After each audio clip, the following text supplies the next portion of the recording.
मी आग्रह सांगतो जेवायचा आणि त्या आग्रहाच्या माध्यमातून अंतःकरणात भीती कशी निर्माण होते ते सांगतो. मी सांगतो.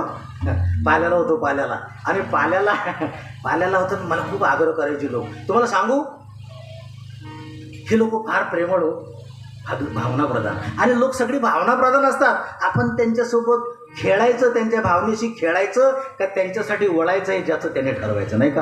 आम्ही जेवायला बसतो पहिल्याच दिवशी आणि मग अजयराम बाबा मस्कर, अनंताबाचे वडील, बरं का, तुम्हाला माहिती आहे अनंताबा पाल्याचे आपले मस्कर, त्यांच्या घरामध्ये जेवायला बसलो आणि माझ्या ताटातलं काहीतरी संपलं आणि एक जण म्हणला महाराजांना हाना. मी म्हटलं बापरे, आता जेवता जेवतात आपल्याला मारतात की काय काय माहिती आहे. ते म्हणले महाराजांना हाना. मी म्हणलं नका नाही, असं नका करू. रामभाऊ ते राम वारिंगे वारली विचार पैलवानगडी. तो म्हणला नाही नाही ते काय नाही म्हणतील, मी हात धरतो त्यांना हाना. कमाल झाली बाबा. आता मग तुम्हाला सांगा, मला तुम्ही सांगा, त्यांचे शब्द आहे तो प्रचलित, नाही का. आता प्रत्येक भागातली बोली भाषा वेगळी असते ना, है ना.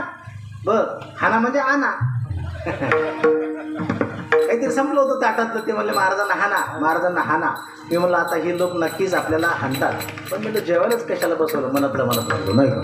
आपल्या विदर्भातली वेगळ्या जायला लेखा काय करतं लेखा काय आलं ना. अरे तो काय म्हणून नाही लेखाचं नाही, वडा मी आहे ना सगळ्यात आले. वडा मी आहे ना.